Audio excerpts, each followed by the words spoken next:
मोक्षमार्गस्य नेतारं वेतारं कर्मभूभृतां ज्ञातारं विश्वतत्त्वानां वन्दे तद्गुणलब्धये त्रैकाल्यं द्रव्यषट्कं नवपदसहितं जीवषट्कायलेश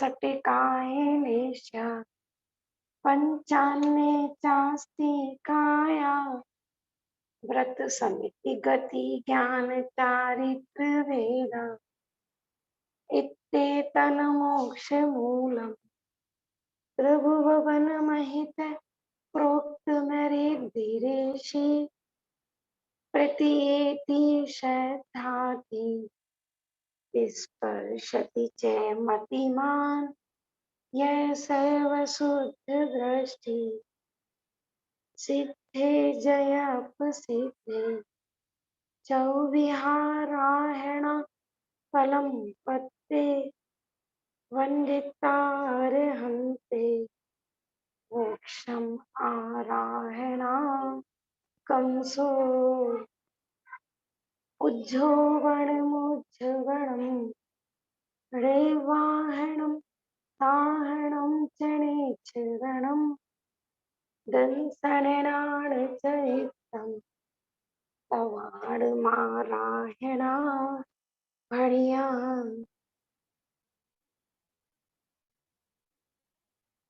सम्यक दर्शन ज्ञान चारित्राणि मोक्ष मार्ग तत्वार्षधानं सम्यक दर्शनम तनि सर्गा दधिको मार्द्वा जीवा जीवाश्रव बंध संवय निद्रा मोक्षास्तत्व नाम स्थापना द्रव्य भाव तस्तन्यास प्रमाण नैर्धिगम निर्देश स्वामित्व साधना अधिकरण स्थिति विधानतः सत संख्या क्षेत्र स्पर्शन कालांतर भावाल्प बहुत्वश्य मति श्रुतावधि मनः पर्य केवलानि ज्ञानम तत्प्रमाणे आद्य परोक्षम प्रत्यक्ष मन्यता मति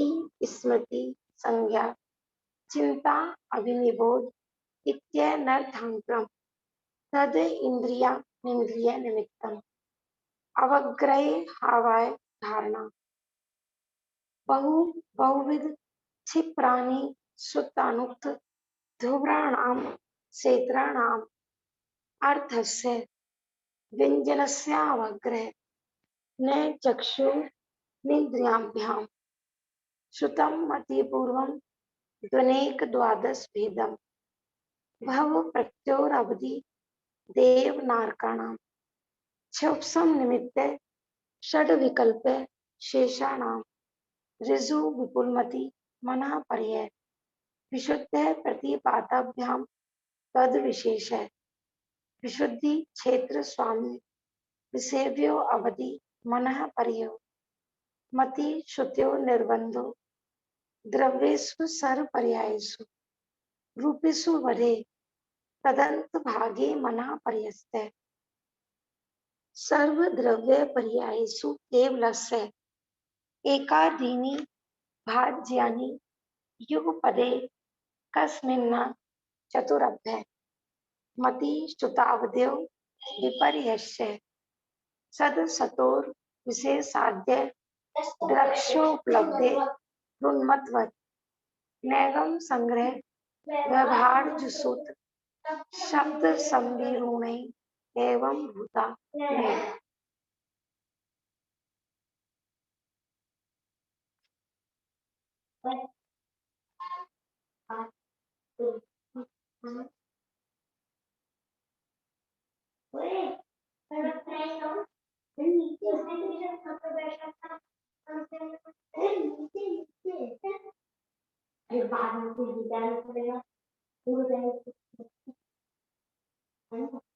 शांत हो जाओ बेटा, ग्रंथ खोल।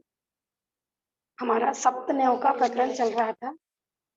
नेगम ने, संग्रह ने, व्यवहार ने, ऋजु सूत्र ने, शब्द ने, समविरूढ़ ने एवं भूत ने। हमारा ये 3 न्यायों का प्रकरण प्रारंभ हुआ था।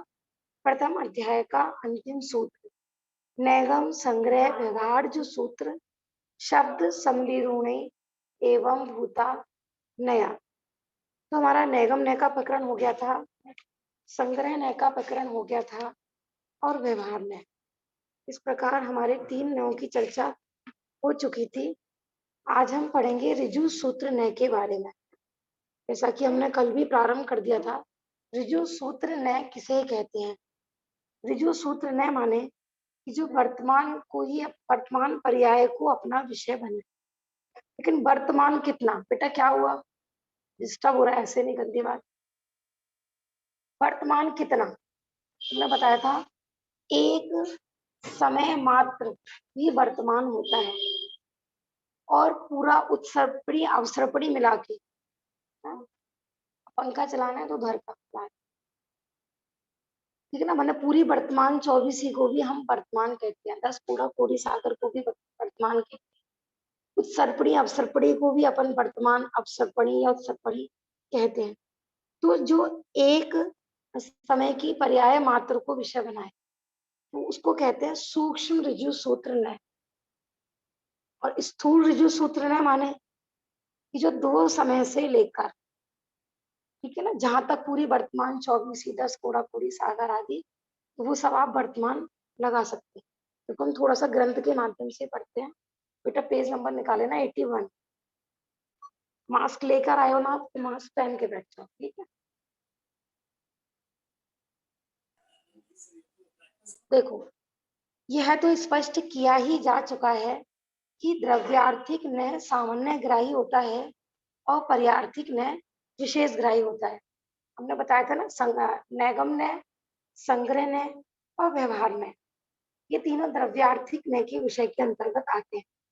और ऋजु सूत्र, बेटा बंद कर दो, बहुत शोर हो रहा है, इससे आवाज कम कर दो। आप दोनों में डिस्टर्ब कर रहे हो, आज शांति से बैठो। इधर का ही चला लो कम उस पे, तो आपको प्रॉब्लम नहीं होगी। ऋजु सूत्र नय, शब्द नय, समविरूढ़ नय एवं भूत नय, ये सब आते हैं पर्यार्थिक नय के विषय के अंतर्गत। सामान्य ग्राही द्रव्यार्थिक न्यायों में अद्वैत ग्राही संग्रह नय, द्वैत ग्राही व्यवहार नय, उभयग्राही संकल्प ग्राही नैगम नय की चर्चा अपेक्षित विस्तार से हो चुकी है। मैं बताया था ना, संग्रह नय माने जो अभेद को ग्रहण करे, तो वह भी द्रव्यार्थिक नय का। आपने जूम पे ली थी बेटा क्लास, आपका विषय छूट गया, कोई बात नहीं है। देखो 81 पेज पे पैराग्राफ के माध्यम से।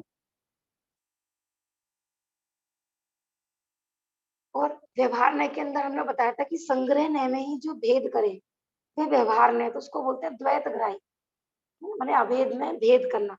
ये सब 3 नय हमने बताए थे कि ये सब द्रव्यार्थिक नयों के अंतर्गत आते हैं। अब किसकी चर्चा प्रारंभ हुई है हमारी? विशेष ग्राही पर्यार्थिक नय के रूप में ऋजु सूत्र नय की चर्चा प्रसंग प्राप्त है। अब पर्यार्थिक नय के अंतर्गत ऋजु सूत्र नय, शब्द नय, समविरूढ़ नय एवं भूत नय, इनकी चर्चा अपन प्रारंभ कर रहे हैं। अब देखिए ऋजु सूत्र नय क्या होता है। ऋजु सूत्र नय मुख्य रूप से क्षण क्षण में ध्वंस होने वाली पर्यायों को वस्तु रूप से विषय बनाता है। विद्यमान होते हुए भी विवक्षा नहीं होने से इसमें द्रव्य की गौणता है। वो क्या कह रहे हैं? ऋजु सूत्र नय का विषय क्या कि प्रत्येक क्षण ध्वंस होने वाली पर्याय, ने बताया था ना, वर्तमान मात्र एक समय मात्र ही है। यदि वास्तविक दृष्टि से देखें तो, निश्चय काल की दृष्टि से देखें तो, है ना, माने हम जैसे हम कहते हैं ना कि आज हम 1 साल के हो गए, या अपनी अब अपन 5-10 साल पुरानी फोटो देखते हैं तो अपन कहते हैं कि हम इतने बदल गए। तो हम तो जब बहुत सारा काल बीत जाता है ना, तब हमारी पकड़ में आता है कि चेंजेस कुछ हो गया, ठीक है ना। माने हम स्थूल काल को ग्रहण कर पाते हैं, लेकिन क्या वो पूरा 1 साल में चेंज हुआ है? नहीं, प्रत्येक समय चेंजिंग हो रही है। हमने बताया था ना, अब अपन सेकंड तक तो पकड़ पाते हैं, है ना, सेकंड की घड़ी भी पकड़, लेकिन सेकंड के भी कितने सारे भाग होते हैं। बेटा आज आप क्या कर रहे हो दोनों? आज बहुत डिस्टर्ब हो रहा है, या तो आप घर चले जाओ फिर। अब आज तो नहीं कर रहे बेटा, आप मेरे सामने कर रहे हो ना, तो इसलिए डिस्टरबेंस होता है। ठीक है, आप दोनों घर जाके खेलो, कोई दिक्कत नहीं। जाओ।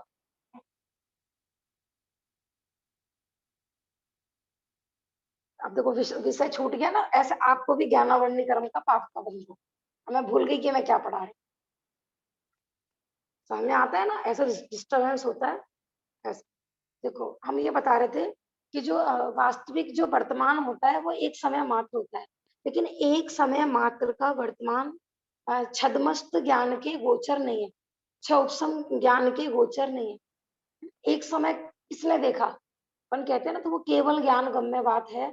हमारा तो जब बहुत सारे समय व्यतीत हो जाते हैं ना, तब हमारी पकड़ में आता है। इसलिए जितना भी व्यवहार चलता है ना, वो स्थूल ऋजु सूत्र नय के आधार से ही चलता है। देखो आगे देखते हैं। दूसरा यहाँ पर ये कह रहे हैं कि यहाँ पे इस नय में पर्याय की मुख्यता है, द्रव्य की गौणता है। द्रव्य को गौण किया है, अभाव नहीं। देखो क्या होता है, ये जैसे बौद्ध मत है, तो बौद्ध मत भी ऋजु सूत्र नय के सूक्ष्म ऋजु सूत्र नय को विषय बनाते हैं। वो कहते हैं कि हम अभी हैं और एक क्षण बाद हम नहीं है। दूसरा मनुष्य हुआ, फिर अगली पर्याय में तीसरा मनुष्य पैदा हुआ। तो वो कहते हैं कि प्रत्येक क्षण द्रव्य बदलता है। तो वो द्रव्य बदलता है माने वो पर्याय को ही द्रव्य मानते हैं। कहते हैं हम अभी थे, और जैसे आप सांची घर से चले, ठीक है ना, तो आप उस समय दूसरे थे और यहाँ आते आप दूसरे पैदा होते हैं। माने द्रव्य का गौण किया है, अभाव नहीं। ठीक है ना, पर्याय किसके आश्रय से होंगी? बिना द्रव्य के ना गुण होते हैं और ना ही पर्याय होती हैं। तो ये अपने को समझना है। देखो ऋजु सूत्र नय के दो भेद बताए, सूक्ष्म ऋजु सूत्र नय और स्थूल ऋजु सूत्र नय। जो द्रव्य में एक समयवर्ती अध्रुव पर्याय को ग्रहण करता है उसे सूक्ष्म ऋजु सूत्र नय कहते हैं। अध्रुव माने जो प्रत्येक क्षण उत्पन्न होती है और विनाश को प्राप्त हो जाती है। द्रव्य को ध्रुव कहा जाता है, गुण को ध्रुव कहा जाता है और पर्याय को अध्रुव कहा जाता है। जैसे कि सभी शब्द क्षणिक है। शब्द क्या होता है? ये पुद्गल की पर्याय होती है। तो वास्तव में देखा जाए तो प्रत्येक समय पुद्गल की पर्याय भी तो चेंज हो रही है कि नहीं हो रही? इसलिए यहाँ पर शब्द का एग्जाम्पल दिया। और जो अपनी स्थिति पर्यंत रहने वाली मनुष्य आदि पर्यायों को उतने समय तक एक मनुष्य पर्याय रूप से ग्रहण करता है, वह स्थूल ऋजु सूत्र नय है। देखो क्या कह रहे हैं यहाँ पर, दोनों का एग्जाम्पल दिया है, सूक्ष्म ऋजु सूत्र नय का और स्थूल ऋजु सूत्र नय का। देखो थोड़ा सा आप इसके इसे आगे आ रहा है, पहले आप आगे पेज देख लेते हैं हम। 82 ये आपको सब तब समझ में आएगा। देखो पहले ये पैराग्राफ पढ़ते हैं। सूक्ष्म ऋजु सूत्र नय के एक समयवर्ती अर्थ पर्याय अर्थात गुण पर्याय को अपना विषय बनाता है, और स्थूल ऋजु सूत्र ने अनेक समयवर्ती व्यंजन पर्याय अर्थात द्रव्य पर्याय को अपना विषय बनाता है। तो कोई यहाँ पर पर्याय के दो डिवाइडेशन करें, एक अर्थ पर्याय और दूसरी व्यंजन पर्याय। हो सकता है बहुत लोगों ने कभी नई नाम सुने हो। पर्याय तो समझते हैं ना सब, द्रव्य और गुणों के परिणमन को पर्याय कहते हैं। और पर्याय का कार्य यही है कि परिणमन करना, चेंज होना, बदलना, उसको पर्याय कहते हैं। पर्याय यहाँ पर दो प्रकार की कही है, अर्थ पर्याय और व्यंजन पर्याय। तो देखो आत्मा में अनंत गुण होते हैं, जैसे ज्ञान, दर्शन, सुख, सामान्य भी होते हैं, अस्तित्व, वस्तुत्व, प्रमेयत्व, प्रदेशत्व, ऐसे अनेक प्रकार के गुण होते हैं। आप संडे की जो क्लास ले रहे होंगे, जो लोग रविवार की कक्षा लेते हैं, तो वहां इसलिए हमने बेसिक भी प्रारंभ किया हुआ है। ठीक है ना, हमारे सुलभ जी भैया लेते हैं प्रत्येक रविवार को, तो वहां पे उन्होंने सामान्य गुण, विशेष गुण, ये सब आपको पढ़ाए होंगे। इसलिए मैं बार बार कहती हूँ कि जो लोग बिल्कुल नई भूमिका वाले हैं, जिन्होंने अभी तक बेसिक नहीं पढ़ा है, वो रविवार की कक्षा अवश्य किया करें। ठीक है ना, उससे आपका बेस भी क्लियर होगा, तो आपको जो बड़े बड़े ग्रंथों में जो शब्द आते हैं ना, वो भी समझ में आएंगे। तो एक होती है अर्थ पर्याय और एक होती है व्यंजन पर्याय। अर्थ पर्याय और व्यंजन पर्याय, तो हमने बताया था ना आत्मा में अनंत गुण होते हैं। तो प्रदेशत्व एक गुण होता है। प्रदेशत्व गुण के क्या काम है? कि जिस गुण के कारण प्रत्येक द्रव्य का कोई ना कोई आकार अवश्य ही होता है, उसको बोलते हैं प्रदेशत्व गुण। माने आज तक कभी ऐसा नहीं हुआ कि हमारा कोई आकार नहीं। आत्मा का अपना अलग आकार होता है, शरीर का अपना अलग आकार होता है, धर्म द्रव्य का अपना अलग आकार होता है। माने अपन कहते हैं ना, सिद्ध भगवान तो निराकार है, हवा निराकार है ना, आकाश निराकार है। वास्तव में बिना आकार का कोई होता ही नहीं है, क्योंकि छयों द्रव्यों में प्रदेशत्व गुण होता है। समझ में आ रहा है ना? निधि भाभी जी है या नहीं आज? अभी पता नहीं ज्वाइन किया है नहीं। एक दिन प्रश्न आया था भाभी जी आपका, अभी शायद नहीं आई है निधि भाभी। हाँ भाभी जी, आ गए हो ना? आपका भी हाँ प्रश्न था ना ज्वाइन अर्थ हूँ भाभी जी मैं। पर्याय। हाँ अच्छा, व्यंजन पर्याय अर्थ पर्याय को लेकर। तो प्रदेशत्व गुण के कार्य को बोलते हैं व्यंजन पर्याय। जैसे हम कहते हैं ना सिद्ध भगवान, तो सिद्ध भगवान कैसे होते हैं? साकार होते हैं कि निराकार होते हैं? हम कहते हैं निराकार। देखो ये कह रहे हैं उपदेश निराकार होते हैं। अब ये बताओ, जैसे यहाँ पर हमने ये जिनवाणी पर सिद्ध भगवान बनाए हुए हैं, तो इनका आकार है कि नहीं? हमने पेंसिल से ड्रॉ किया है, तो कोई आकार ड्रॉ किया है कि नहीं? हाँ, पुरुषाकार हम बोलते हैं ना कि सिद्ध शिला पर सिद्ध भगवान अंतिम शरीर से किंचित न्यून, माने कुछ कम पुरुषाकार विराजमान होते हैं। तो वहां पर पुरुषाकार क्यों कह रहे हैं भैया? है ना? तो आकार निराकार कहा जाता है तो किस अपेक्षा से, और साकार कहा जाता है तो किस अपेक्षा से? तो प्रदेशत्व गुण सामान्य गुण है। छयों द्रव्यों में से कोई भी ऐसा द्रव्य नहीं है जिसका आकार नहीं हो। बिना आकार के कुछ होता ही नहीं है। चाची, हाँ बेटा बोलो। चाची धर्म और धर्म का होता है प्रकार? हाँ, धर्म और धर्म का भी आकार होता है, क्यों नहीं होता? बताओ सांची, धर्म द्रव्य कितना बड़ा है, क्या आकार है उसका? लोकाकार है कि नहीं? अब तीन लोक में धर्म द्रव्य कितना बड़ा है कि पूरे तीन लोक में फैला हुआ है। तो धर्म द्रव्य का आकार कैसा है? लोकाकार। अधर्म द्रव्य का आकार कैसा है? लोकाकार। ठीक है ना भाई, सॉरी लोकाकार ही है ना। आकार का कैसा है कि लोक अलोकाकार। मैंने सबका अपना अपना आकार होता है। ऐसा कोई भी द्रव्य नहीं होता जिसका आकार नहीं हो। और ये व्यंजन पर्याय क्या होती है? जैसे हम कहते हैं ना ज्ञान गुण, और जानना उसकी पर्याय है। सुख गुण, और सुख सुख सुख सुख ये उसकी पर्याय है ना। श्रद्धा गुण, श्रद्धान श्रद्धान करना उसकी पर्याय। तो ऐसे प्रदेशत्व एक गुण और व्यंजन उसकी पर्याय। माने ऐसा कभी नहीं होता कि कोई गुण है और उसकी पर्याय नहीं है ना। गुणों के परिणमन को ही तो पर्याय बोलते हैं। वैसे प्रदेशत्व गुण के परिणमन का नाम है व्यंजन पर्याय। इसके भी दो भेद होते हैं, स्वभाव व्यंजन और विभाव व्यंजन। इससे पहले नंबर का जो पैराग्राफ हमने भी समझाया नहीं था ना, इसमें देखो। विभाव। हाँ जी, इसमें एग्जाम्पल पे लिया है मनुष्य आदि पर्याय से नरक नार की पर्याय, तिरंच पर्याय। अब ये हमारा इस समय हम कैसे है कि मनुष्य आकार है, ये क्या हो गई हमारी विभाव व्यंजन पर्याय। क्यों? क्योंकि अभी संसार अवस्था में ऐसा निमित्त नैमित्तिक संबंध होता है। जैसा शरीर का आकार होगा ना, आत्मा का भी वैसे ही आकार होगा। तो जैसा आज हमारे शरीर का आकार है ना, तो इसमें विराजमान आत्मा का भी वैसा ही आकार है। इसलिए हमारी, क्योंकि विभाव माने कि जो पर द्रव्य के निमित्त से जैसा आकार हो, वो कहलाता है विभाव व्यंजन पर्याय। जब तक अपन संसार अवस्था में होते हैं ना, तो चींटी के शरीर में जाएंगे तो हमारा आकार कैसा हो जाएगा? चींटी का आकार।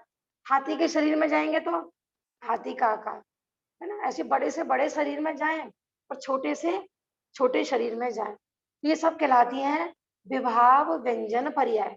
और ये कौन से गुण का परिणमन है? कि प्रदेशत्व गुण का परिणमन है। ठीक है ना। लेकिन अब सिद्ध भगवान है, सिद्ध भगवान का जो आकार है वो किसी शरीर की अपेक्षा से नहीं है। ठीक है ना, उन्होंने तो नौ कर्म का शरीर का नाश कर दिया है, तो उनकी पर्याय को बोलते हैं अपन स्वभाव व्यंजन पर्याय। समझ में आ रहा है ना। तो इस अपेक्षा से प्रदेशत्व गुण की अपेक्षा से देखें तो सिद्ध भगवान साकार हुए कि निराकार? साकार हुए वो भी। ठीक है ना, ऐसे कोई भी द्रव्य नहीं होता जिसका कोई आकार नहीं है। अब आपने ये नहीं पूछा कि उनको निराकार क्यों कहते हैं। सिद्ध भगवान को फिर निराकार क्यों कहा जाता है? आत्मा निराकार है तो वो क्यों कहा जाता है? हाँ, इंद्रिय गम्य नहीं है, माने मूर्तिक नहीं है, है? सिद्ध भगवान शरीर से रहित हो गए हैं, माने वो स्पर्श रसना घ्राण चक्षु इंद्रिय है, ऐसे 5 इंद्रियों के विषय नहीं बनेंगे क्या? वहां पर रूपी पदार्थ नहीं है ना, पुद्गल की अपेक्षा पुद्गल रूप शरीर का अभाव है, इस कारण उनको निराकार कहा जाता है। हम बोलते हैं ना आत्मा मूर्तिक है, अमूर्तिक का मतलब वहां पर यही लेना है। कहीं हम कहते हैं कि मैं तो साक्षात, कहते हैं ना धर्म की मूर्ति है, चैतन्य मूर्ति भी कहा जाता है, तो कहाँ पर कौन सी मूर्ति लेनी है, ठीक है ना, ये अपने को समझना है। जब अमूर्तिक का प्रसंग आए तो स्पर्श रस गंध वर्ण से रहित, ऐसा। हाँ, व्यंजन पर्याय समझ में आई? प्रदेशत्व गुण के परिणमन को व्यंजन पर्याय कहते हैं। अब अर्थ पर्याय किसको कहते हैं? कि प्रदेशत्व गुण को छोड़कर बाकी आत्मा में जितने भी गुण हैं उन सारे गुणों की पर्याय को बोलते हैं अर्थ पर्याय, ठीक है ना। अर्थ पर्याय का दूसरा नाम गुण पर्याय भी है और व्यंजन पर्याय का दूसरा नाम द्रव्य पर्याय भी है, ठीक है ना। थोड़ा आज कठिन लगेगा विषय, लेकिन समझने लायक है। आगे आगे अपन थोड़ा चलते हैं, क्योंकि जितना जितना आगे और क्लियर होता चला जाएगा। सूक्ष्म ऋजु सूत्र नय को शुद्ध ऋजु सूत्र नय भी कहते हैं और स्थूल ऋजु सूत्र नय को अशुद्ध ऋजु सूत्र नय भी कहते हैं। ये हमने जब संग्रह नय का प्रकरण आया था ना, वहां भी कहा था कि हम शुद्धता अशुद्धता का मतलब और कषाय रहित से नहीं है ना, कषाय सहित। हाँ, कर लीजिए भाभी जी। हाँ जी। हाँ भाभी जी, एक बार अर्थ पर। हाँ, अर्थ पर्याय का पूछ रहे थे। हाँ, अर्थ पर्याय का भी उदाहरण बता दीजिए, उदाहरण से समझा दीजिए अर्थ पर्याय को भी। स्वभाव अर्थ पर्याय, विभाव अर्थ पर्याय। ले लिया मनुष्य नर नर नारक आदि पर्याय। अर्थ पर्याय में हमने बताया अर्थ पर्याय भी 2 ही प्रकार की होती है, स्वभाव अर्थ पर्याय और विभाव अर्थ पर्याय। तो सिद्ध भगवान की तो सारी स्वभाव अर्थ पर्याय हो गई, ठीक है ना। और अरिहंत भगवान के में ऐसा आता है कि उनकी अभी व्यंजन पर्याय तो विभाव भी है, क्यों? क्योंकि अरिहंत भगवान का शरीर होता है, लेकिन बाकी जो उनके जो 4 घाती कर्मों का नाश हुआ है ना, बाकी जो उनके गुण प्रकट हुए हैं, जैसे अनंत ज्ञान, अनंत दर्शन, अनंत सुख, अनंत वीर्य, ये सब कहलाती हैं स्वभाव अर्थ पर्याय, है। मैंने हमने कहा था प्रदेशत्व गुण को छोड़कर बाकी सभी गुणों के परिणमन को बोलते हैं अर्थ पर्याय। तो जिनकी वो शुद्ध हो गई हैं तो स्वभाव अर्थ पर्याय। अब जैसे हमारा है, ठीक है ना, हमारा मति ज्ञान है, हमारा शुद्ध ज्ञान है और बाकी हमारा श्रद्धा गुण है, तो हमारे बाकी सब गुण कैसे परिणमन कर रहे हैं अभी? विभाव रूप। तो हमारा मति ज्ञान, शुद्ध ज्ञान, हमारा क्षौपसम ज्ञान, ये सब कहलाएंगे विभाव अर्थ पर्याय, ठीक है ना। माने मिथ्यात्व अवस्था में अभी हमारे सारे गुणों का परिणमन विपरीत चल रहा है, विभाव रूप चल रहा है, अशुद्ध रूप चल रहा है, तो हमारी सारी पर्याय कैसे कहलाएंगे? विभाव रूप, ऐसा, ठीक है भाभी जी। प्रदेशत्व गुण को छोड़कर बाकी जितने ज्ञान दर्शन सुख वीर्य और भी लगा सकते हो आप, अगुरु लघुत्व सूक्ष्मत्व अवगानत्व, सभी गुणों की, क्योंकि मुख्य मुख्य वैसे तो आत्मा में अनंत गुण है, लेकिन मुख्यतः ये 8-10 ही गिनाए जाते हैं। तो जिनका विभाव रूप परिणमन चल रहा है तो विभाव अर्थ पर्याय। और अरिहंत भगवान के कुछ गुणों का परिणमन शुद्ध हो गया है, कुछ अभी अशुद्ध है, तो जितना जितना शुद्ध हो गया है वो स्वभाव पर्याय, और जितना जितना भी अशुद्ध है वो सब विभाव पर्याय, ठीक है भाभी जी। हाँ जी, आगे से। यद्यपि यह बात परम सत्य है कि वर्तमान एक समय मात्र ही होता है, क्योंकि वर्तमान के एक समय पूर्व तक का काल भूतकाल तथा वर्तमान के एक समय बाद का काल भविष्य काल कहलाता है। भूत भविष्य के बीच मात्र एक समय ही रहता है, जो वर्तमान काल कहा जाता है। वास्तविक अर्थ पर्याय गुण पर्याय भी एक समय मात्र ही स्थिर रहती है, और वही वास्तविक पर्याय है अतः उसे शुद्ध पर्याय कहते हैं। देखो यहाँ पर आप कहोगे कि सब क्यों पढ़ रहे हैं, हमने कहा ना कुछ भी पढ़े, कुछ भी अध्ययन करें तो हमें ये पता होना चाहिए कि हम क्यों पढ़ रहे हैं। तो ऋजु सूत्र ने यहाँ ये कह रहे हैं कि वर्तमान सिर्फ एक समय मात्र ही रहता है। सूक्ष्म ऋजु सूत्र ने ये कह रहा है। सपन कहते हैं ना कि जो घड़ी बीत गई वो हम दोबारा वापस नहीं ला सकते। तो घड़ी माने कितनी बड़ी होती है? घड़ी घड़ी माने दीवार घड़ी नहीं, घड़ी माने 24 मिनट की। तो यहाँ तो ये वो तो हम घड़ी की चर्चा करते हैं क्योंकि हमने बताया था ना एक समय हमारे ज्ञान गम्य नहीं। वास्तव में तो एक समय भी बीत गया ना तो वो वापस आने वाला नहीं है। वास्तविक जो वर्तमान बताया ना वो एक समय का है। हम कहते हैं ना एक सेकंड खत्म हो गया, तो हम किसी की आयु एक सेकंड बढ़ा नहीं सकते, एक सेकंड घटा नहीं सकते, ये तो हमें समझ में आ रहा है। लेकिन एक सेकंड का भी असंख्यातवां भाग होता है। हम उतने मात्र भी किसी की आयु बढ़ा नहीं सकते और किसी की आयु घटा नहीं सकते। समझ में आ रहा है? दूसरा ये वर्तमान ऋजु सूत्र ने ये भी कहता है कि अपन भूतकाल को लेकर रोते रहते हैं या भविष्य को लेके भविष्य की कल्पनाएं बनाते रहते हैं। तो ऋजु सूत्र ने कह रहा है भैया भूतकाल तो भैया सपना है, भविष्य काल कल्पना है और वर्तमान काल अपना है। इसलिए वर्तमान में जी। हाँ हाँ सही बात है।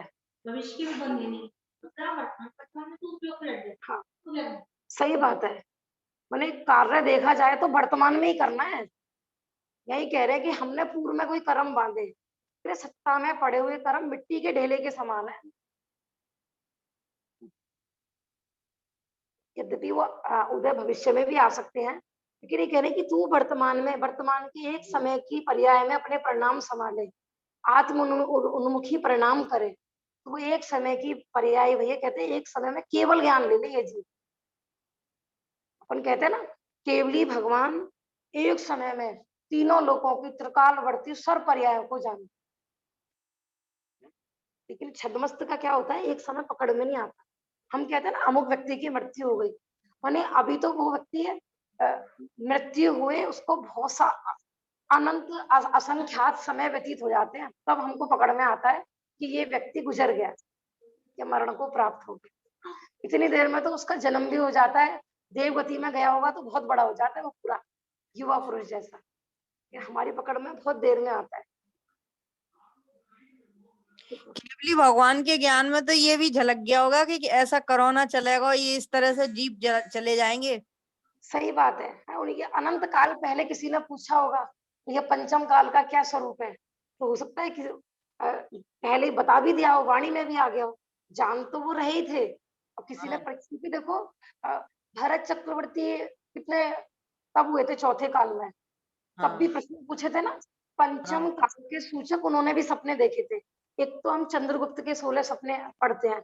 16 स्वप्न में देखा था। हाँ ऐसे 16 सपने भरत जी को भी आए थे।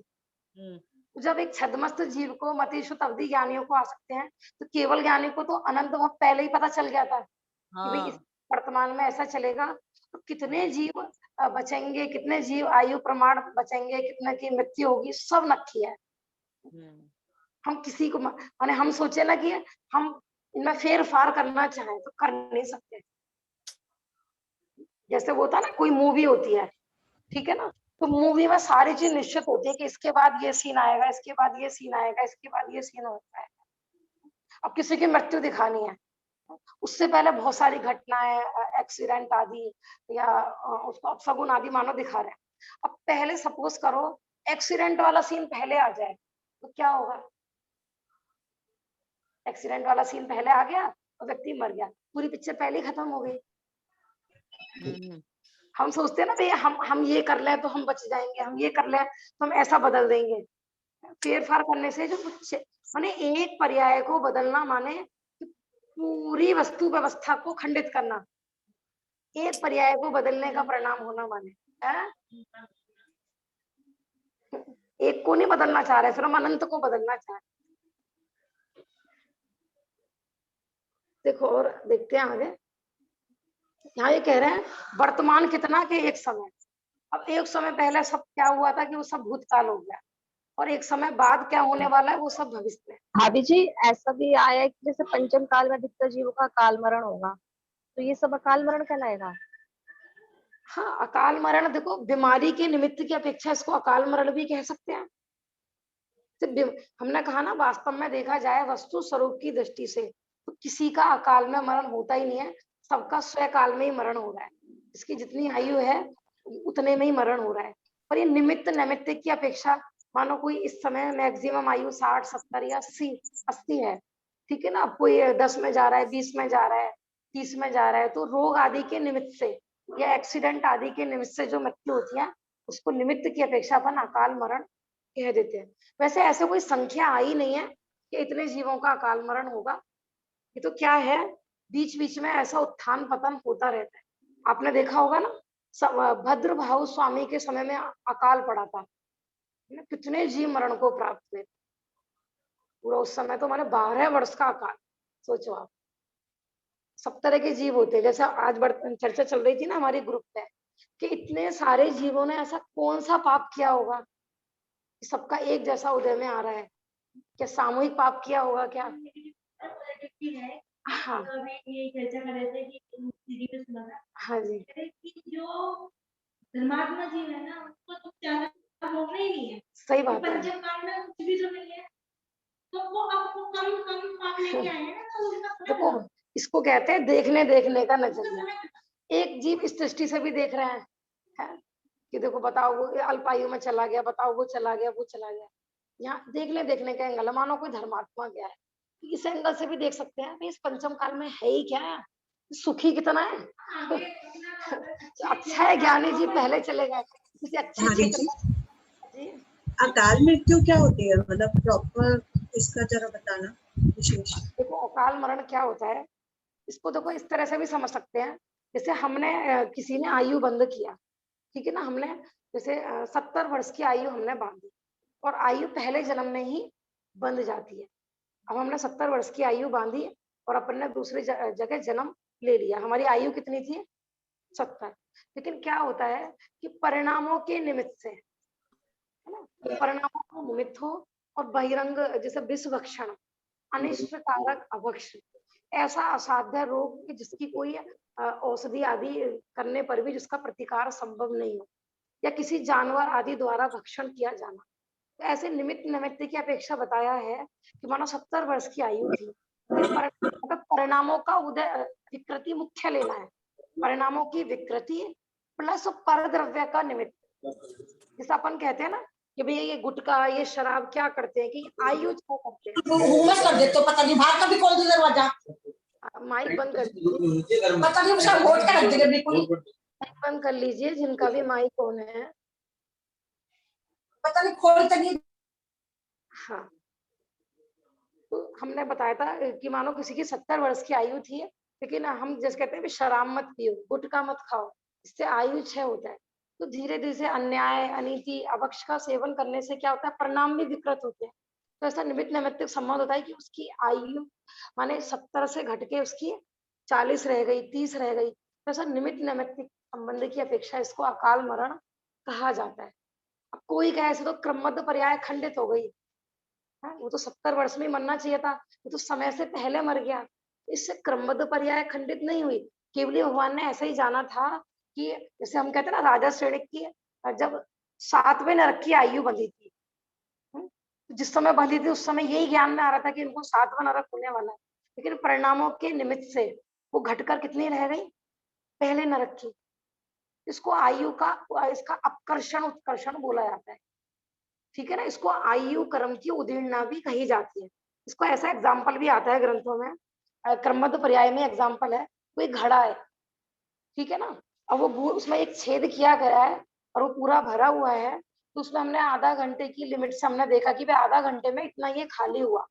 तो कोई गणित शास्त्र के ज्ञाता ने देखा कि आधा घंटे में जब इसमें से 1 लीटर पानी निकला है तो लगभग 6 घंटे में पूरा ये खाली हो जाएगा, गणितज्ञ ने बताया। और किसी ज्योतिष ने बताया कि भैया ये तो 2 घंटे में खाली हो जाएगा, गणितज्ञ ने बताया ये 6 घंटे में खाली होगा और ज्योतिष ने बताया ये 2 घंटे में खाली होगा। अब देखो गणितज्ञ ने अपने ज्ञान के हिसाब से बताया, लेकिन क्या हुआ, वहां पर कोई बच्चा आया और उसने पैर मारा, तो वो जो 6 घंटे में खाली होने वाला था, कितने घंटे में खाली हो गया? 2 घंटे। तो उस बच्चे के पैर लगने के निमित्त से अब बताओ ज्योतिष झूठे हैं कि वो झूठे हैं? समझ में आ रहा है? अब देखो केवल ज्ञानी को तो हमारी भविष्य सारा पता है, हमको तो नहीं पता ना, तो हमें ऐसा लगता है कि भी असमय में मरण हो गया, अकाल मरण हो गया। तो ग्रंथों में जो आता है ना, इसको अकाल मरण ही कहा जाता है, कहने में कोई दिक्कत नहीं है, लेकिन अकाल मरण का मतलब ये मत सोचना असमय में। अनिष्टकारक अवक्ष फिर क्यों कहा जाता है ना? बहुत लोग जब ज्यादा ही क्रमबद्ध पर्याय को एकांत से ले लेते हैं ना, तो कहते हैं कुछ नहीं होता ये परहेज वरहेज करने से। तो इसका मतलब हमने केवली की वाणी का अवर्णवाद कर दिया कि वहां तो लिखा था भैया अनिष्ट कारक अवक्ष स्वास्थ्य के लिए हानिकारक है, शराब ये नशा कारक अवक्ष स्वास्थ्य के लिए हानिकारक है। यदि हानिकारक नहीं होते तो फिर तो भाई कुछ भी खाओ, तो हर जगह अपेक्षाएं होती है। यदि भी हम ये भी कहेंगे कर्म की वजह से जीव बीमार होता है, तो कुछ भी खाओ भैया। शराबी भी ये कहेगा कि सबका अपनी आयु 6 से मरण होता है ना, तो भैया हम खूब शराब पिए अपनी आयु पे मरेंगे। और ऐसा कहते भी है लोग, ऐसा लॉजिक भी देते हैं, कुछ नहीं होता परहेज वरहेज करने से। शुगर का पेशेंट कहे कि मेरी तो अपनी आयु से मृत्यु होगी ना, तो मुझे दे दो भैया शुगर, दे दो। बीपी का पेशेंट कहे दे दो भैया मुझे नमक। समझ में आ रही है? ये दोनों चीजें अपने को समझनी है कि वस्तु स्वरूप की अपेक्षा भी माने क्रमबद्ध पर्याय खंडित भी नहीं होती है और निमित्त नैमित्तिक संबंध भी घनिष्ठ है। दोनों चीजें समझनी। लेकिन अब किसी की पूरी धड़ से गर्दन ही अलग कर दी जाए तो बताओ उसका मरण होगा कि नहीं होगा? और ये भी लिखा रहता है भैया कि लगे न तीर कमान बाण कहूं मार सके न वीरा रे। ये भी आता है जब जो देखी बीत राग ने सो उसी वीरा रे, कि जिसकी मृत्यु नहीं लिखी है, जिसके कर्म की अभी उदीर्णा नहीं होनी है ना, तो कहते हैं बाण भी निकल जाए तीर से, शेर के मुंह में से भी वापस आ जाता है वो।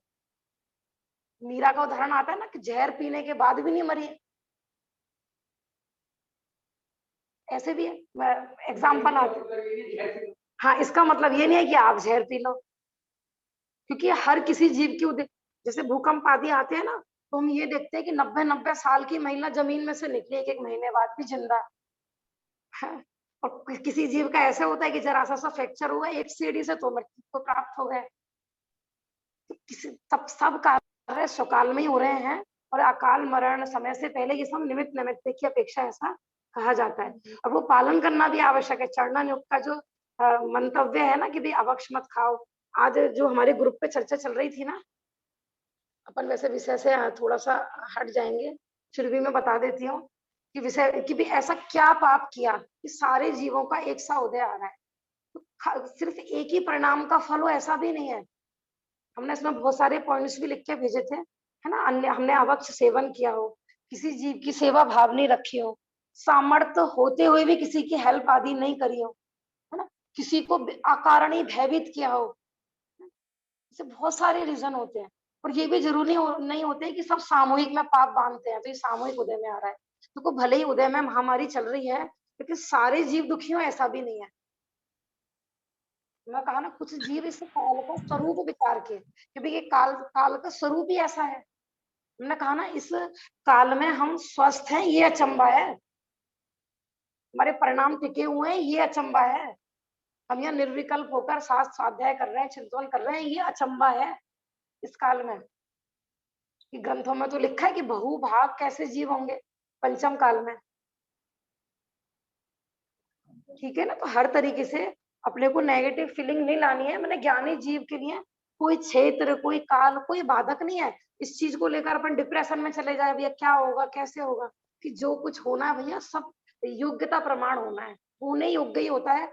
अनहोनी उसी नहीं जग में काये होत अधीरा है, कोई अनहोनी नहीं हुई। हमारे देखो जूम पे भी इतने हमारी साधर्मी बहनें बैठी हुई हैं। अभी रेखा भाभी जी हैं, मैं काफी दिन से कह रही थी कि उनकी आवाज नहीं आई ग्रुप पे। आज मैंने उनको मैसेज किया तो बता रही थी उनके घर में भी मतलब वैराग्य पर घटना हुई है इस तरीके की। लेकिन उनका उपाय क्या, बताओ क्या उपाय है? मैंने 2-3 दिन पहले उन्हें समझाया था, वो रो रहे थे फोन पे, पूरा घर बुखार में। मैंने कि अरे भाई साहब आप इतना प्रवचन सुनते हैं कोई एक समय घटा बढ़ा नहीं सकता, और वो नहीं, चिंतन करो उन प्रवचनों का, मैंने खुद समझाया था उन्हें 2-3 दिन पहले। सही बात है। अब देखो उनको आपने समझाया, अच्छी बात है। अब उनकी कितनी विशुद्धि हुई है उनके ऊपर है, ठीक है ना, अपन तो संबोधन ही कर सकते हैं। अब हाँ। वो सामने वाला जीव कितना समझ रहा है और कितने उसको परिणामों में शांति फील हो रही है, ये उस पर ही डिपेंड है, ठीक है ना। अच्छी बात है। देखो धर्म के आधार पर जीव क्षमता धारण किए हैं, ये पंचम काल का चमत्कार है ये। हाँ। आज भी ऐसे काल में, निकृष्ट काल में, कि जहाँ सारी जगत में हाहाकार मची हुई है, इस महामारी से भी लोग वैराग्य नहीं, इसमें भी कमाने की वो पड़ी हुई है, उसको हाँ। लूट लें, उसको लूट लें, उसका उसका व्यापार कर ले। अभी इस समय ये व्यापार बहुत चलेगा, दवाई का बहुत चलेगा, है ना, ब्लैक। 1,000 का इंजेक्शन 50-50 हजार में दे रहे हैं। सही बात है। और इस काल में भी ऐसे जीव विद्यमान है, समझो भैया उनके घर पर तो सुकाल ही है। वो काल कोई भार में है ही नहीं, वास्तव में तो काल स्वकाल, हमारा ही स्वकाल वही काल है। हमारे कैसे परिणाम चल रहे हैं, हमने बताया था ना। पर्व किसे कहते हैं कि जिस क्षण हमारे पवित्र परिणाम हो उनका नाम पर्व है। हम क्या आज तो 10 लक्षण खत्म, ज्ञानी के पर्व कभी खत्म ही नहीं होते हैं। ज्ञानी के लिए तो प्रत्येक दिन पर्व है, प्रत्येक काल चौथा काल है ज्ञानी के लिए। समझ में आ रहा है ना। अरे ज्ञानी को किसी चीज की दरकार नहीं होती है, तू काल मिलेगा, सुज्ञानी मिलेंगे तो मैं कल्याण करूंगा, कुछ नहीं। उस समय भी उदय विचारो भैया कि ये जगत एक मेला है, भैया संयोग हुए हैं, इनका वियोग होगा ही होगा, और कोई उपाय भी तो नहीं है ना। तो कहते हैं अगर कोई उपाय हो तो कर लो ना करो, चलो उपाय करो। जैसे ग्रुप पे आ रहा था ना आज, 1-2 प्रश्न आ रहे थे, चर्चा चल रही थी। देखो कोई अन्यथा नहीं लेना, कोई नमोकार आदि मंत्र पढ़ने का निषेध नहीं है। आपके परिणाम विकृत हो रहे हैं, परिणामों की संभाल के लिए भक्तांबर जी पढ़ो, भगवान का नाम लो, अच्छी बात है कि पाप के उदय में आपको भगवान का नाम याद आ रहा है। लेकिन हम बात ये चल रही थी ना कि खाली हम ये मंत्र सुनो और सुनाओ, कोरोना दूर हो जाएगा। आपने इस भावना से पढ़ा और नहीं दूर हुआ तो देखो, मैं नाम नहीं ले रही, बिल्कुल सच्ची घटना हुई है प्रत्यक्ष में। आप सबके रिलेटिव में भी हो रही होंगी, हमारे रिलेटिव में भी हुई है। भक्तांबर जी के अखंड पाठ चल रहे हैं, सब कुछ चल रहा है, अखंड जाप चल रही है, और फिर भी घर में व्यक्ति मृत्यु को प्राप्त हो रहा है।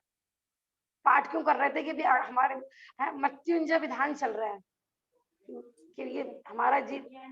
हाँ तो टालने के लिए कभी नहीं करते, सही बात है, केवल अपने परिणाम को संभालने के लिए। परिणाम की संभाल के लिए। अब मानो रिजल्ट नहीं आया उनका मृत्युंजय विधान करने से, या अब क्या होगा, अब धर्म झूठ गलत हो गया क्या,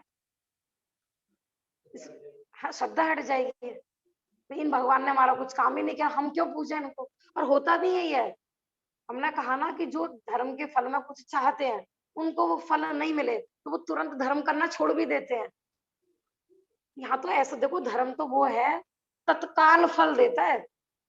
आप हम देखो चर्चा कर रहे हैं, तत्काल सुकून मिलता है कि नहीं मिलता है। इतना भी जीव परेशान हो है, उसको जिनवाणी रूपिया औषधि पिलाओ, तुरंत ठंडक पड़ती है कि नहीं कलेजे पे, बताओ। अपना परिणाम संभालना है। सही बात है। बच्चे जो हो वो क्या करते हैं, परिणाम संभालने के लिए नमोकार मंत्र आदि कहे थे। अब आपने किसी भोले जीव से कहा भाई ये पढ़ते रहे ना, है। अब मानो कोई जैनेतर हो, अच्छा ये जैनियों के ग्रुप पे नहीं मैसेज आ रहे हैं कि लगातार भैया ये सुनाओ 3 बार 3 टाइम। अब बेचारा उसने भी सुनाने लगा अपने घर पे, अब उसको उसके घर में फिर भी मृत्यु को प्राप्त हो गया कोई जीव, तो उसकी तो जैन धर्म से श्रद्धा ही खत्म हो जाएगी। लेकिन हमने यदि उसे वस्तु स्वरूप समझाया होता कि बहु मंत्र तंत्र बहु होई, मरते न मचावे कोई। तब जिस जीव का जिस समय में मरण निश्चित है, उससे कोई मंत्र, उसे कोई तंत्र, उसे कोई औषधि बचा नहीं सकती। हमने उसे वस्तु स्वरूप समझाया होता ना, तो वो कहता कि हाँ देखो जैनी का वाक्य है, जिनेन्द्र भगवान ने जो बात कही है सत्य प्रमाणित हुई है। और आज देखो साक्षात सत्य दिख रही है कि नहीं सारी वाणी। भाभी जी, इसमें ये भी तो हो सकता है जैसे कि अगर हम जैसे नमोकार मंत्र पढ़ रहे हैं और हमारा वो काम सफल हो गया, तो हमारे को इससे बहुत बड़ा मिथ्यात्व भी तो पलेगा, क्योंकि हमने अगर ये पढ़ा नमोकार मंत्र और हमारा इससे हो गया, तो ये तो बहुत बड़ा मिथ्यात्व ये भी तो पलक। बहुत अच्छी बात कही है भाभी जी, और ऐसा भी हुआ है जो भाभी जी कह रही है ना, ऐसा भी हुआ है कि जैसे किसी का नहीं हुआ मंत्र का प्रभाव, तो उसको लगता है कि कुछ नहीं है मंत्र में ताकत। अब किसी ने पढ़ा या मृत्युंजय आदि विधान करा, उसका कार्य हो गया, उसका मिथ्यात्व भी पुष्ट हो जाता है कि देखा, देखो इतने बड़े ज्योतिषी की हमने बात मानी, इतने बड़े महात्मा विद्वान की बात मानी हमने, देखो इतनी पावर है मंत्र में, उसने अपना मिथ्यात्व सिद्ध कर लिया। ऐसे भी होता है ना। जैसे मैं बताती हूँ ना, किसी के मंदिर जाते में मृत्यु हो गई तो मंदिर जी हमें फलता नहीं है, और किसी को मंदिर जाते में लॉटरी खुल गई, देखो हमें तो अमुक भगवान ही फलते हैं, अमुक ही देवी देवता फलते हैं। ऐसा भी मिथ्यात्व पुष्ट हो जाता है। तो हमें याद है पुण्य का उदय हमारा पूर्व का आ रहा था, और वर्तमान में हम किसी रागी देवी देवता को पूज रहे थे, और तुरंत हमारा लॉटरी का हमें मैसेज आया, तो हम क्या कहते हैं, इनकी वजह से हमारा अमुक कार्य हो गया। तो उसका मिथ्यात्व और पुष्ट होना था, पहले से मिथ्यात्व भी था। एक तो करेला पहले से ही कड़वा, ऊपर से नींबू चढ़ गया उसमें, गया पानी में। बताया ना, उपल नाव, जो स्वयं भी डूबते हैं है, और मानने वालों को भी डुबाते हैं। कुहुरु कुदेव माने ग्रहित मिथ्यात्व के हाथ में चला गया पूरा। अपने को समझना है, हमने कहा बात विवक्षाएं होती हैं, कोई भी अन्यथा नहीं लिया करें। ग्रुप पे मैसेज आते हैं, क्योंकि हम वस्तु स्वरूप का, देखो जिनवाणी क्या कहती है, अपन तो वो सत्य बात बताएंगे। क्योंकि आज मानो 4 जीव बुरा मानेंगे, इस भय से हम सत्य बात का उद्घाटन ही बंद कर दें, पंचम काल के अंत तक धर्म फिर कैसे टिकेगा। कुछ लोगों को लगता है भाई कैसी बातें कर रहे हो, नमोकार मंत्र में क्या ताकत नहीं है, बहुत महामंत्र भैया, बहुत ताकत है उसमें, सारे पापों का नाश करने वाला है, सच्चा सुख उत्पन्न करने वाला है, सीधा मोक्ष है। आप ये कोरोना तक है क्या, जन्म मरण का दुख दूर करने वाला है। लेकिन भैया क्या क्या कौन सी बात किस अपेक्षा से कही जा रही थी, वह बात अपने को समझनी है। ठीक है ना, अपन ये वाला न पूरा करते हैं। एक प्रश्न और आया था, शुभम जी हैं ग्रुप पे, तो शुभम जी का था, ठीक है ना, वो भी अपन लेंगे पूरा। हाँ, क्या ये निकलंक जी महाराज जी कोरोना से चले गए? देखो भाभी जी हम कुछ नहीं कह सकते। प्रश्न ये है कि निकलंक जी महाराज जी कोरोना से गए हैं क्या, तो इस बारे में अपन कुछ नहीं कहा, अपन तो घर बैठे हैं। ठीक है ना, कौन किस तरीके से गया है, हमें तो ये पता है कि अपनी आयु 6 से उनका मरण को प्राप्त हुआ है। दूसरा देखो, ये एक मुझे मैसेज बहुत अच्छा लगा कि पहले तो ये आया था कि वो कोरोना आदि से इस तरह का मैसेज आया था ना, ग्रुप पे गए हैं, लेकिन एक दूसरा मैसेज आया, इस तरह से ना अपना धर्म बदनाम होता है। हाँ सही बात है। ना कुछ भी डिसीजन ले सकती है कि सारे त्यागी व्रतियों को भी ना वही वैक्सीन लगवानी पड़ेगी, ये भी सही बहुत बात। कोरोना फैला रहे हैं। सही तो बात अपन है। क्या है, भावुकता में किसी भी महाराज जी का भेज देते हैं, किसी भी विद्वान का भेज देते हैं, तो हमें क्या लगता है हम प्रचार कर रहे हैं, तो ये नहीं पता कि हो सकता है कि हम धर्म की उल्टी विराधना कर रहे हैं। तो कोई त्यागी व्रती हो, तो कोई संयमी जीव हो, पाप के उदय से यदि उसका महामारी से भी रोग मरण को प्राप्त होता है, तो ऐसे ग्रुपों पे अपने को उनके ऐसे मैसेज नहीं करने चाहिए। सही बात है, नहीं करने चाहिए, इससे और त्यागी व्रतियों की परेशानी है। ठीक है ना, गवर्नमेंट कुछ भी डिसीजन दे सकती है सही बात है। कि भैया कंपलसरी कर दो वैक्सीन, हम नहीं देखेंगे किसका त्याग है किसका त्याग नहीं है। यार देखो पाप के उदय से तो किसी को भी, अब जरूरी नहीं है कि संक्रमण कोई किसी से छुले हो तभी होगा, है ना। अरे ज्ञानी धर्म अबागढ़ में एक व्यक्ति को हो गया कोरोना, वो डर के मारे बाथरूम में घुस गया, तो वहां से खींच के कंपाउंडर पर उसे ले गए, और जी वो जाके नहीं एटा, और एक और जगह थी वो कौन सी, शुकाबाद के पास, वहां खत्म हो गया वो व्यक्ति। सही बात है। ठीक है ना, अपने को इन चीजों में विवेक रखना है। अपन बहुत से लोग कहते हैं कि देखो त्यागी व्रती भी मरण को प्राप्त हो रहे हैं, वो क्या वक्ष खाते हैं क्या, देखो वो भी लास्ट में हॉस्पिटल में मर रहे हैं, ऐसा कर रहे हैं वैसा कर रहे हैं। तो ये चीजें अपने को हम ग्रुप पे नहीं करनी चाहिए, ऐसे धर्म की अप्रभावना होती है। ठीक है सही ना, बात कोई है। भी धर्म, क्योंकि अन्य मतियों को तो नहीं पता ना, आपका हाँ जैन ग्रुप है उस पर हो सकता है कोई भी अन्य मती हो, और फेसबुक पे तो कहाँ कहाँ चला जाता है मैसेज, कुछ नहीं पता। सही बात है। हाँ, ठीक है ना, हमने बताया था ना संग्रह और व्यवहार में, कि अपने में अंदर में जैनियों में चाहे कितनी भी लड़ाई हो, अन्य मतियों के लिए हम सब एक है। एक है, ठीक है ना, सही अंदर बात। में चाहे कितने भेद हो, बाहर वालों के लिए हम सब एक है। अपने को धर्म को सुरक्षित रखना है, तो कदाचित पाप के उदय से कोई धर्मात्मा में कोई दोष भी लग जाए, तो अपने को ऐसा उजागर कर करके ग्रुपों पे नहीं भेजने हैं। ठीक है ना, इसलिए मैं बार बार कहती हूँ, हमने जैसे तत्वार सूत्र पाठशाला का ग्रुप बनाया हुआ है, तत्व ज्ञान प्राप्त करो भैया, पढ़ो, क्योंकि इससे स्वाध्याय से बढ़िया और कोई जीवन में कार्य है ही नहीं। लेकिन हम उन्हीं कामों में लग जाते हैं कि भी ये मैसेज भेज दिया, वो मैसेज भेज दिया, क्या इससे क्या गेन होगा। ठीक है ना। एक तो लोग वैसे ही मैसेज से परेशान है, बहुत लोग तो इसलिए ग्रुप ही नहीं रखते कि हमारा फोन ओवरलोड हो जाता है। और हम थोड़ा पढ़ने पढ़ा तत्व ज्ञान के उद्देश्य से, धर्म प्रभावना के उद्देश्य से कोई ग्रुप बनाते हैं, उसको भी नहीं छोड़ता भाई। सही जबकि पता सही है बात हमारी है। पाठशाला के 3 तो बड़े लोगों के ग्रुप है, 2 बच्चे, 5 ग्रुप तो पूरे हैं ही उसमें। कितना ही हम मैसेज कर लें लेकिन कोई नहीं मानता।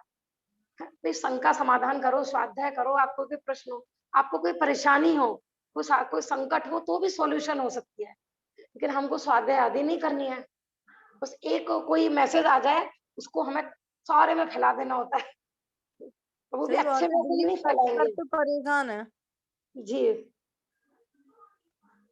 मैंने नहीं संदेश भाई के भी महावीर जयंती वाले दिन बहुत अच्छा सुना था जो प्रवचन, और जी। वो भी सुने थे उनका भजन, ज्ञानी वो वाली,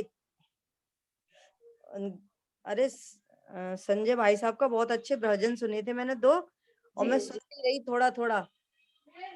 अच्छी बात है। देखो एक हाँ। प्रश्न, देखो टाइम तो हमारा हो रहा है, आज का विषय थोड़ा हमारा रह रहा है, कोई हाँ। बात नहीं है। शुभम जी का प्रश्न आया था ना, वैसे तो देखो हमने शनिवार शनिवार शंका समाधान के लिए निश्चित हाँ। किया है। दूसरा मैं हम्म। थोड़ा सा ये भी कहना चाह रही हूँ कि शनिवार को जो भी हमारा शंका समाधान होता है, अब क्या हाँ। होता है कि इसमें बहुत जीवों के विशेष प्रश्नोत्तरी होती हैं, हाँ। ठीक है। और हाँ। बेचारे संकोच के कारण कुछ पूछ नहीं पाते हैं कि पहले से इतने सारे लोग बोलते रहते हैं, या कुछ ऐसी हेजिटेशन प्रवृत्ति वाले होते हैं कि वो तत्काल बोल नहीं पाते। तो हमने ऐसा सोचा है कि आप जैसे हम शनिवार को शंका समाधान करेंगे, तो आप हमें पहले से ही व्हाट्सएप पे अपनी सारी शंकाएं भेज दिया करें, ठीक है ठीक। ना। अब जैसे कुछ बुजुर्ग बुजुर्ग महिलाएं भी हैं हमारे ग्रुप पे, वृद्ध महिला है, अब उनको कोई प्रश्न पूछना है, अब वो कहते हैं कि हम माइक अनम्यूट वगैरह करना हमें आता नहीं है, तो आप कॉपी पे लिखें और आपने अपने घर के बच्चों से फोटो खींच के हमें भेज सकते हैं। तो मेरे सही बात। पर्सनल व्हाट्सएप पे अपनी सारी शंकाएं भेज सकते हैं, ठीक है ना। हमें अनुमान भी होगा कि हमें 1 घंटे में इतनी शंकाएं करनी है, या ये मुख्य प्रश्न है, पहले इनको लेना है, किसको लेना है, सही ठीक है ना। बात। दूसरा क्या होता है व्हाट्सएप पे लिखने के माध्यम से, तो हम लिखने में उतना अपना भाव व्यक्त नहीं कर पाते हैं, सही और बात है। इतने एक्सपर्ट भी नहीं है कि हम टाइपिंग बहुत जल्दी जल्दी कर पाए, उसमें समय भी बहुत ज्यादा लगता है। तो हाँ। पर्सनल मैसेज की अपेक्षा हम सामूहिक सामूहिक में उत्तर दें तो ज्यादा बेटर है, ठीक है सही ना। बात। मैंने किसी एक व्यक्ति का वो प्रश्न है और हमने पर्सनल उत्तर उनको दे दिया, हो सकता है वो बाकी सबका भी प्रश्न हो, है ना। तो पूछा किसी एक व्यक्ति ने और उपकार हो जाता है बहुत सारे लोगों का। तो बेटर यही है कि आप कोई भी प्रश्न शंका समाधान करें तो सैटरडे में यहीं पर करें, ठीक है ना। बाकी ग्रुप पे भी कोई तत्काल का उत्तर चाहिए तो वहां पर भी कर सकते हैं। दूसरा देखो आगम में अलग अलग बहुत सारी विवक्षाएं होती हैं, एक सामान्य से उत्तर भी होता है, एक विशेष से भी उत्तर होते हैं। यदि आप हमें पहले से ही अपनी शंका भेज देंगे, और इस बात से निश्चिंत रहे किसी भी अनियोग की हो, कठिन से कठिन हो, सरल से सरल हो, बिल्कुल निसंकोच होकर आप अपनी शंकाएं हमें भेज सकते हैं, फोटो खींचकर, किसी भी तरीके से बोलकर भी भेज सकते हैं। जो लोग लिख नहीं पाते हैं तो हम सैटरडे को पूरा व्यवस्थित तरीके से ही शंका समाधान किया करेंगे, ठीक है ना, ताकि आपको हर विवक्षा हम समझा सकें। है? दूसरा शुभम जी का प्रश्न आया था कि आज जैसे विश्व है पूरा, ठीक है ना, तो क्या विश्व में जैसे अमेरिका है, इंग्लैंड आदि इतने विदेश है, तो वहां भी महापुरुष होते हैं क्या, ये प्रश्न था। हम कहते हैं ना लिखने में क्या, लिखने में हम सारी बातें नहीं लिख पाते हैं जितना बोल के हम बता पाएंगे। संक्षिप्त में यद्यपि हमने उत्तर दिया था। देखो क्या है, आज जितनी भी साइंटिस्ट के हिसाब से जितनी भी पृथ्वी है, जिसको अपन विश्व कहते हैं, जैसे विश्व तो 6 द्रव्य के समूह को कहते हैं, लेकिन साइंटिस्ट के हिसाब से उसको विश्व कहा जाता है। तो वो जितना भी वो विश्व है ना, वो पूरा भारत क्षेत्र भी नहीं है, भारत क्षेत्र का सिर्फ आर्यखंड है, और आर्यखंड भी पूरा नहीं है, वो आर्यखंड का एक छोटा सा पार्ट है, मैंने बहुत पूरा आर्यखंड नहीं है। आप कहोगे ऐसा कैसे, हम तो यही सुनते हैं कि महापुरुषों का जन्म अयोध्या में हुआ, वाराणसी में हुआ, वहां पे अपन तो यहीं के नाम लेते हैं, पूरा भारत के ही। लेकिन आप देखो आगम में आप पढ़ते होगे, जब हम नगरी की रचना पढ़ते हैं ना, अयोध्या कितनी बड़ी है, 12 योजन की। शिखर जी कितना बड़ा, 12 योजन का। द्वारिका कितनी बड़ी है, 12 योजन की। तो जब एक एक नगर 12-12 योजन का लेंगे, तो क्या पूरे भारत में कितने सारे नगर होंगे। तो इतने छोटे क्षेत्र में इतनी बड़ी बड़ी नगरी संभव है क्या। ये क्या है, माने ये ह्रास का काल है, अब सर्पणी काल बोलते हैं ना, इसमें पूरा ही वो भारत क्षेत्र था, ठीक है ना, पूरा आर्यखंड वो भारत क्षेत्र का ही एक पार्ट है। अभी हम कहते हैं भारत। आपने देखा होगा जैसे अपन जब बचपन में जब छोटे छोटे थे तो ये नेपाल, भूटान, पाकिस्तान, अफगानिस्तान ये सब भारत ही तो थे जब अपन बचपन में पढ़ते थे। तो ये धीरे धीरे पार्ट हो रहे हैं, है ना। जैसे मानो उत्तराखंड अलग हो जाए, ऊपर से जम्मू कश्मीर अलग हो जाए, तो भारत का नक्शा अपन कैसे बनाएंगे? ये विघटन का काल है। धीरे धीरे क्या है, भारत क्षेत्र माने भारत छोटा छोटा होता जा रहा है। ये भारत क्षेत्र, भारत माने पहले ये पूरा ही भारत था। समझ में आ रहा है ना? धर्म सिमटता जा रहा है, तो ऐसे क्षेत्र आदि भी। अब ये नहीं है कि आज जहाँ पर ये अपन महासागर पढ़ते हैं, अटलांटिक महासागर, हिंद महासागर और भी बड़े बड़े हैं, आर्कटिक महासागर, तो ये सब पहले भूमि ही थी यहाँ पर भी। अपन जब शाश्वत नक्शा पढ़ते हैं ना अपन जैन भूगोल का, तो कभी आप देखना अपन खाली भारत क्षेत्र का ही जब नक्शा देखेंगे तो मेन तो क्या आता है, बस गंगा सिंधु दो नदी है वहां पर, विजयात पर्वत है और इधर साइड लवण समुद्र है। तो धीरे धीरे क्या होता है, प्रकृति के प्रकोप से, है ना, कभी प्रलय हो गई, कभी अकाल पड़ गया, तो जहां पर भूमि थी वहां पर पानी बरस गया, है ना, बादल आदि फट गया। वहां जहां पर द्वीप था वहां समुद्र बन गया, और जहाँ समुद्र थे वहां द्वीप बन गया। सब जगह माने पहले ही पूरा ही, माने आप विदेश कहो कुछ भी कहो, ये सब आर्यखंडी थे पूरा। आज भी अपन पढ़ते हैं ना विदेशों में म्यूजियम है, जैसे ऐतिहासिक म्यूजियम, कहते हैं आज भी वहां पर बहुत प्राचीन प्राचीन हजारों वर्ष पुरानी आदिनाथ भगवान की प्रतिमाएं वहां पे खड़गासन की हैं वहां पर आज भी विदेशों में। और बहुत सारे चिन्ह भी ऐसे मिलते हैं कि विदेशों में भी जैन धर्म था। आप एक जैन धर्म का इतिहास नामक पुस्तक है, उसमें आप पढ़ो, कहीं भी अवशेष मिलते हैं, चाहे देश में और चाहे विदेश में, जैन धर्म के मिलते हैं सारे। उनको लगता है ना भी जैन बहुत थोड़े हैं, जैन, ऐसा नहीं है। जैन जैन धर्म सारे में जैन धर्म ही प्रचलित है। सारा चाइना जैन था। आज जैसे कहते हैं ना कैलाश पर्वत आदि सब उधर चले गए, में तो चला गया, तो पहले ही सब भारत ही तो था। चाहे चीन हो, नेपाल हो, भूटान हो, अफगानिस्तान, पाकिस्तान और भी ऊपर के सब लगा लीजिए आप। ऐसे ऐसे और पुराने समय में जाओगे तो बाकी के जो और देश है वो भी भारत ही था पहले, ठीक है ना। फिर उसी एक अखंड भारत क्षेत्र के फिर डिवाइडेशन होते हैं, फिर उनको देशों में विभाजन कर दिया वस्तु व्यवस्था की दृष्टि से। लेकिन अब वो पूरे अलग, बिल्कुल ही अलग देश बन के रह गए, उनके अलग अलग प्रधानमंत्री बन के रह गए, अलग राष्ट्रपति हो गए। दूसरा, आज काल दोष से वहां पर ज्यादा धर्म भी नहीं है विदेशों में। अपन कहते हैं ना ये अमेरिका, रूस ये तो मलेच्छ खंड है, तो इंडिया है ये आर्यखंड है, ऐसा नहीं है। मलेच्छ खंड में तो धर्म, देव, शास्त्र, गुरु होते ही नहीं है बिल्कुल भी। और मलेच्छ खंड में हम जा भी नहीं सकते हैं, किसी एरोप्लेन से नहीं जा सकते, इस समय किसी चीज से भी नहीं जा सकते अपन। हाँ सही बात है, ठीक है ना शुभम। और कोई प्रश्न था क्या आपका, यही रिलेटेड था? जी जी भाभी जी, यही था। जैसे भारत क्षेत्र में कई बार आता है कि भूगर्भ से प्रतिमा निकली है, यहाँ पे जन्म हुआ है, महापुरुषों की कहानियां आती है, बाहर के देशों से नहीं आती, तो इसीलिए मेरा ये प्रश्न था। हाँ देखो क्या होता है ना, अब जैसे अब अपन जिनवाणी पढ़ते हैं तो ऐसे ऐसे देशों के नाम लिख रहते हैं, अंग देश, मगध देश। अब कहाँ पढ़ते हैं, तो क्यों भारत क्षेत्र के लिखे रहते हैं, लिखे रहते हैं कि नहीं। अब तो हमें वो नाम क्या होता है, काल के प्रभाव से चेंजिंग होती रहती है ना, नगरी आदि के नाम चेंज होते रहते हैं। अब कोई लोग कहते हैं कि पहले यहीं पे था कुरुक्षेत्र, दिल्ली में ही था कुरुक्षेत्र, ऐसे कहते हैं ना। अब हस्तिनापुर नगरी कही जाती है राजधानी, अब हस्तिनापुर इतना छोटा नहीं था पहले, इंद्रप्रस्थ दिल्ली का नाम कहा जाता है ना।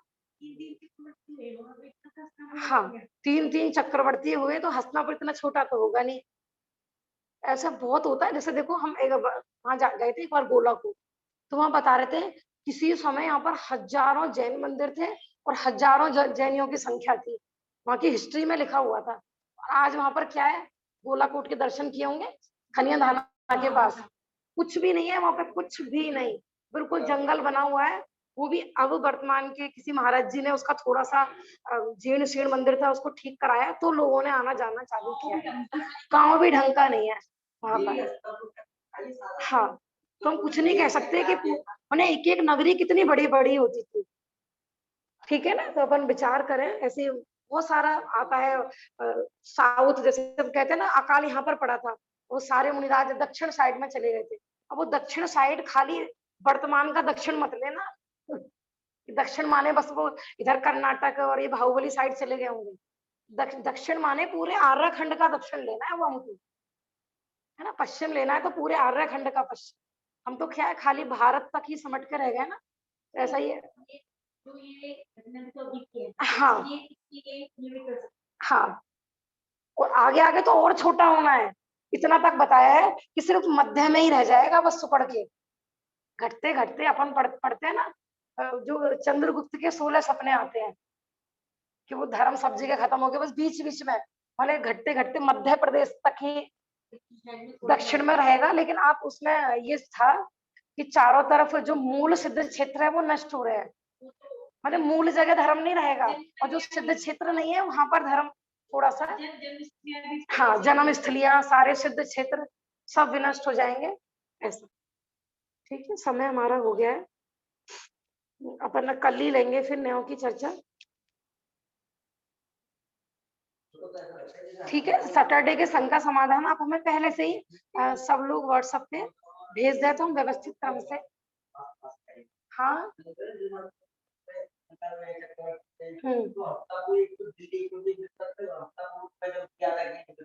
जी हाँ, पूरा पूरा बिहार देखा जाए तो पूरा आ जाएगा 12 योजन में इस समय। अपन शिखरजी लेंगे ना तो पूरा बिहार ही आ जाएगा। हाँ, चक्रवर्ती की एक निधि इतनी बड़ी होती है, सही बात है। निज निधि निज में बताई, यह अनंत उपकार है, उसके लिए जिन वाणी माँ को वंदे ना सतवार। नमो अरहंताणम, नमो सिद्धाणम, नमो आयरियाणम, नमो वज्रायाणम, नमो लोए सव्यसामूढ़। बोलो जिनवाणी माता की जय हो, महान जैन धर्म की जय हो। जय जिनेंद्र आंटी जी। जय जिन। आज से नैतिक स्वाध्याय प्रारंभ होने हो रही है, जो लाभ लेना चाहें ले सकते हैं।